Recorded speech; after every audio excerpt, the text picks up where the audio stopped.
আমার প্রিয় ছাত্রছাত্রীরা, আজকে আমরা জানব সেন্ট্রোজোমকে নিয়ে। তোমরা কি জানো সেন্ট্রোজোম কি? সেন্ট্রোজোম হলো এক বিশেষ প্রকার কোষীয় অঙ্গাণু, যা প্রাণীকোষে লক্ষ্য করা যায়। তোমরা কি কেউ বলতে পারবে প্রাণীকোষের কোথায় থাকে?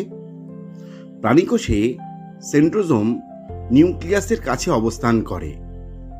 এর আকৃতিটি কি কেমন তোমরা কি জানো? এর আকৃতি অনেকটা তারার মতন বা নক্ষত্রের মতন, অর্থাৎ নক্ষত্রাকার বা তারকাকার। এটি একটি পর্দাবিহীন কোষীয় অঙ্গাণু।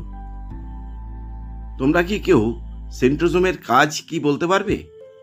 সেন্ট্রোজোমের কাজ হলো কোষ বিভাজনে সহায়তা করা। প্রাণীকোষের যখন কোষ বিভাজন হয়, তখন বেমতন্তু গঠনের মাধ্যমে কোষ বিভাজনে সহায়তা করাই হলো সেন্ট্রোজোমের প্রধান কাজ। এখন আমরা সেন্ট্রোজোমের গঠনটা একটু দেখে নেব। সেন্ট্রোজোমের ভেতরে দুটি ড্রামের মতন আকৃতি বিশিষ্ট অংশ লক্ষ্য করা যায়। এদেরকে সেন্ট্রিওল বলা হয়ে থাকে। তোমরা সেন্ট্রিওলটাকে ভালো করে দেখে নাও। নিশ্চয়ই তোমরা দেখতে পেয়েছো সেন্ট্রিওলের গঠন কেমন, তোমরা নিশ্চয়ই বুঝতে পেরেছ। এই সেন্ট্রিওল 9টি ত্রয়ী অনুনালিকা দ্বারা গঠিত হয়ে থাকে।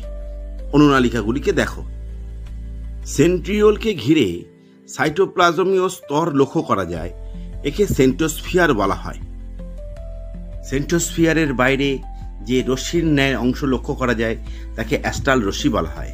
এই অ্যাস্ট্রাল রশ্মি কোষ বিভাজনের সময় বেমতন্তু গঠনে সহায়তা করে। তাহলে আমার প্রিয় ছাত্রছাত্রীরা, পরীক্ষায় যদি প্রশ্ন আসে সেন্ট্রোজোম কাকে বলে, তোমরা কি বলবে? সেন্ট্রোজোম হলো এক বিশেষ ধরনের কোষীয় অঙ্গাণু, যা প্রাণীকোষে নিউক্লিয়াসের কাছে অবস্থান করে। এটি দেখতে অনেকটা তারকাকার আকৃতি বিশিষ্ট হয়ে থাকে।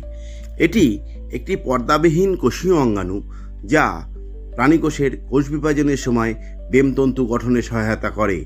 একে সেন্ট্রোজোম বলা হয়। নিশ্চয়ই তোমরা উত্তরটাকে সুন্দর করে এইভাবে লিখে ফেলতে পারবে বলে আমি আশা রাখি। আজকে আমরা জানলাম সেন্ট্রোজোম কি, সেন্ট্রোজোম কোথায় থাকে, সেন্ট্রোজোমের আকৃতিটা বা কেমন, সেন্ট্রোজোমের কাজ কি, সেন্ট্রোজোমের গঠন, সেন্ট্রিওলের গঠন, সেন্ট্রোস্ফিয়ার এবং অ্যাস্ট্রাল রশ্মি কি, সব বিষয়ে আমরা জানতে পেরেছি বলে আমরা আশা রাখি। সবশেষে আমরা জানলাম সেন্ট্রোজোম কাকে বলে। নিশ্চয়ই পরীক্ষায় প্রশ্ন আসলে তোমরা এর সঠিক উত্তর দিতে পারবে বলে আমি আশা রাখি। ধন্যবাদ।